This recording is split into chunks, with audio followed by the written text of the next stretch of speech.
Man, was that amazing? So here's the deal. I want to remind you, how many of you thought some of those PowerPoint slides were pretty amazing? A lot of history there, a lot of great examples. You can get those right now at scottsdalemastermind.com. The slides from every presenter are there now for today, even the ones you haven't heard yet. Which brings me to our next speaker. I don't know if he'll tell you his background, but it's very interesting. I will not say it. It's up to him if he wants to tell you what he used to do. But he is a mega superstar real estate guy from Southern California. He got in EXP and ripped the cover off the ball. He's become a great friend of mine. Help me welcome to the stage, Joseph Trujillo, everybody. I call him Pitbull's little brother. Pitbull. Good to see you, my brother. Thank you. What's up, Scottsdale? How are you guys? You guys getting Pitbull vibes or what? I love it, love it, love it. Well, my name isn't Armando. I'm not Mr. 305. I am Joseph Trujillo from Los Angeles, California. LA. And I'm excited about sharing my story with you because I think it's a little untraditional, right? I don't have the real estate lineage, but I think it brings a lot of hope, and that's what I hope to bring to you. Because there is a lot of talent out there in other industries.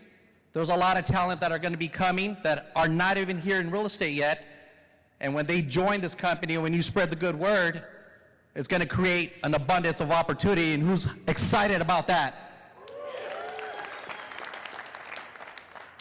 Now, don't let those numbers intimidate you, okay? I know they're real big.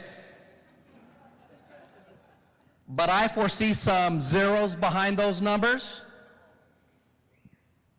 and a lot of great talent that are going to come from my efforts in attraction and recruiting, and that's what I'm really excited about.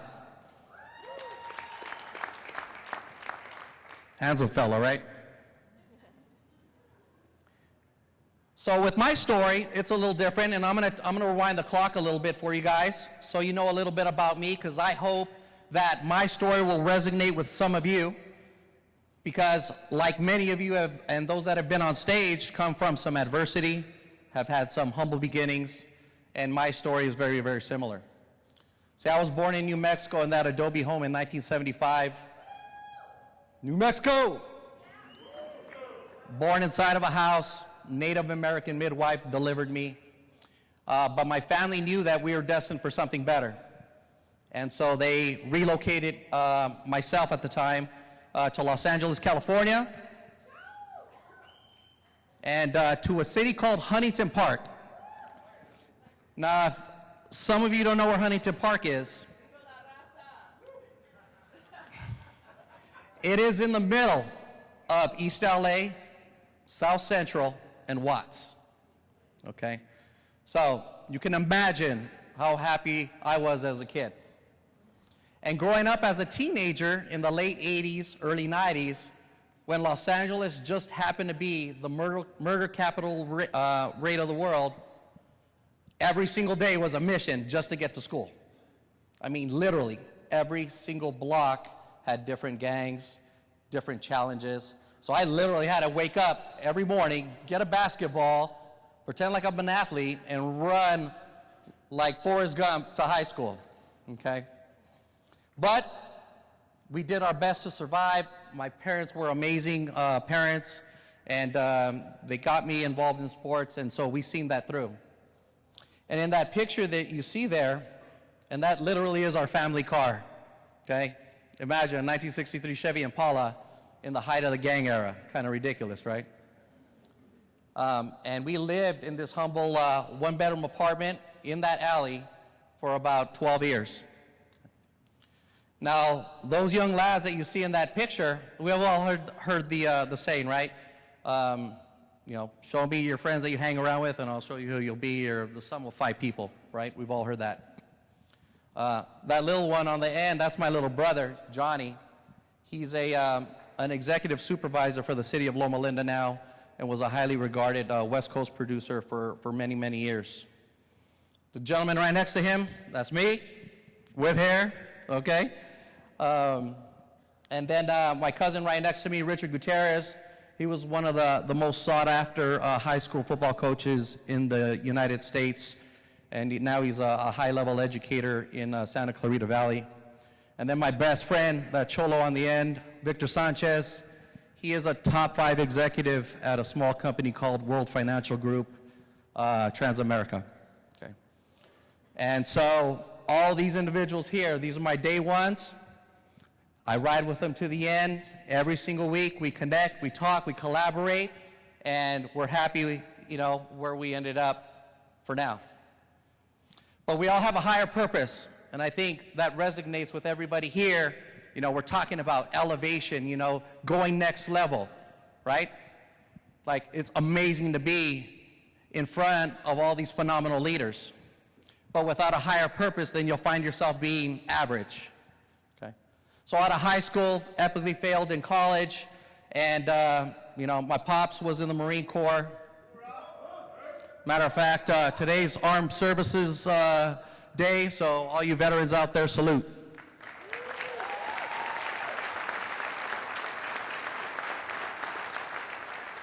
Went to the Marine Corps, served actively, did a couple tours, all that good stuff, right? Served my country, made me proud, made my family proud.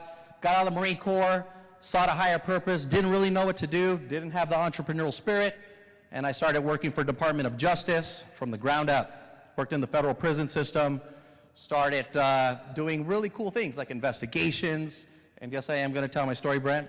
Started doing investigations, and I kind of fell into something I had a knack for, and that was intelligence for gangs, right? So I started doing gang intel, and a few years later, I got lucky, and I got selected to participate in a joint terrorism task force investigating some of the most notable gang RICO cases in the history of the United States.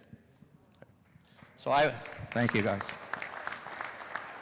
So I worked for about 7 years on the Mexican Mafia RICO trials, Aryan Brotherhood RICO trial, which is the largest death penalty case in the history of the United States, Nazi lowriders, Mongols, motorcycle gangs, again, on and on, right? But then 9/11 happened, right? 9/11 happened, and everything in the U.S. went from criminal investigations to terrorist organizations. And so I shifted, we all kind of shifted, our entire world shifted, right? And in those investigations, I found myself doing something different. All of a sudden, I'm traveling 15 to 20 days every single month, fighting the good fight with zero recognition, but proud that I'm serving a higher purpose and doing things for the American people that just sometimes aren't seen. Okay. Thank you. Thank you, I appreciate you. Now, back to real estate. How does that all come full circle for me? See, I don't have the 10 or 15 years or the Remax or Keller Williams pedigree. I just happen to want to sell my house and be that guy that didn't want to pay commission 4 years ago, right? 4 years ago, still working as a federal agent. So I sold my house, got a buyer, $20,000 later, I said, hey, this is pretty cool. So the next 6 months, I sold 25 homes, part-time or bilocational. 52 homes the second year, and then 63 the third year, part-time. So I was killing it selling homes. And then I got introduced to the model, right? I got introduced to the model, and I thought to myself, wow, this would be pretty cool if I could travel the world still, serve my country, but start to build something bigger than myself and create something that may last, maybe more than a generation. Okay. And those numbers are fantastic, right? 2-time icon. I'm actually one transaction away from hitting my 3-time icon here at EXP. Thank you, guys. Now post-split, almost 16,000 in shares. My team is killing it, and personal production still is something that I'm really passionate about. But the vision, guys, that's what we're here for, is to sell the vision. By the end of this year, I'll have 1,000 agents in my organization, hands down. Okay? 2025 vision, 10,000 agents. That's mine, okay? Now, when I hit that 10,000 agents, I'm going to go Jay Kinder and come up here barefooted, baby.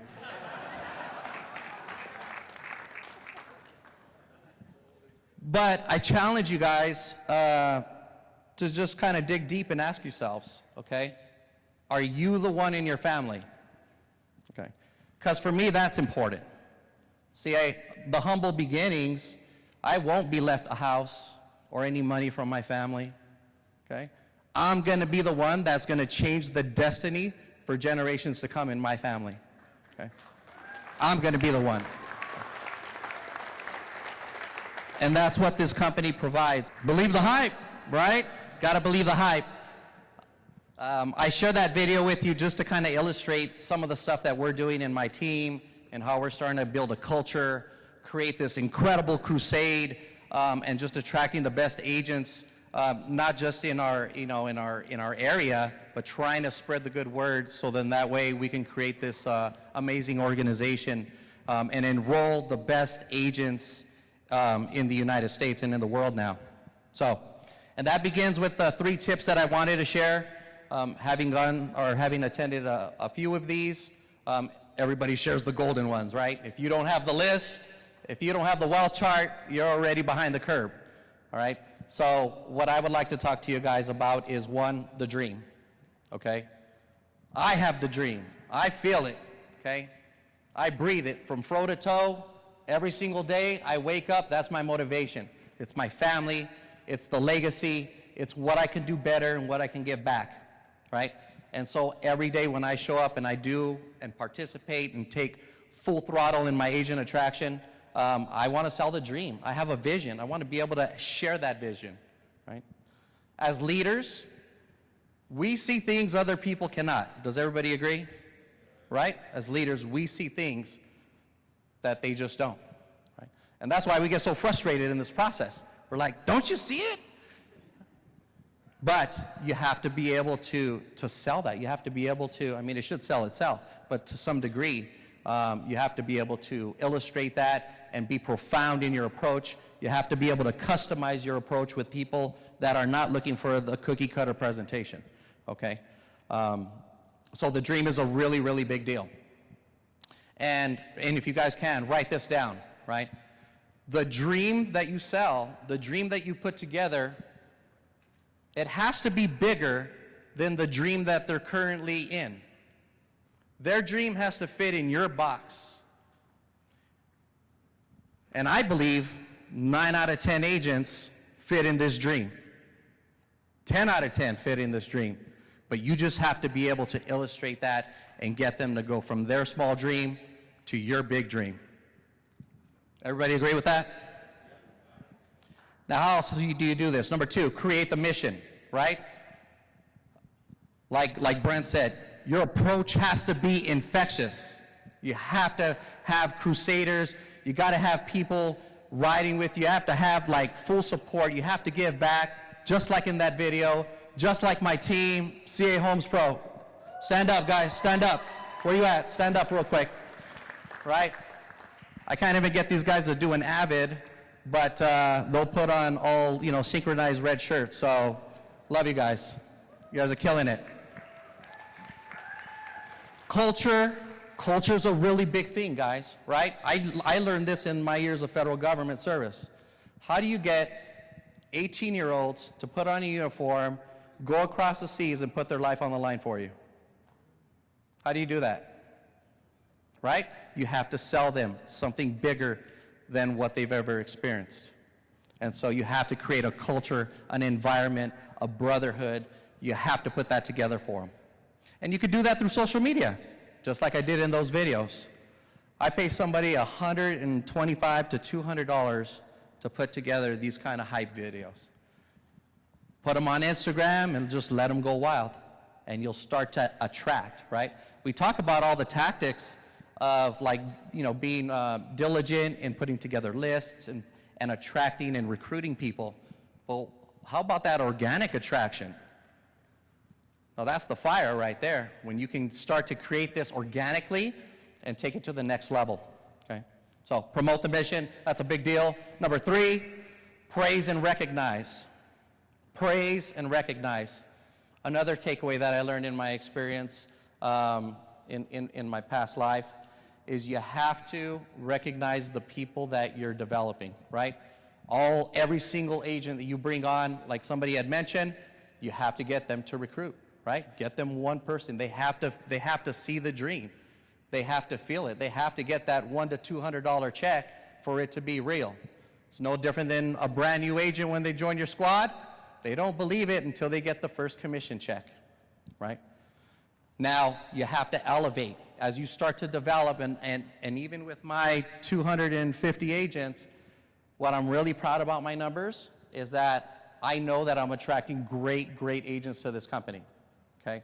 Almost 10% of my 250 are FLQAs.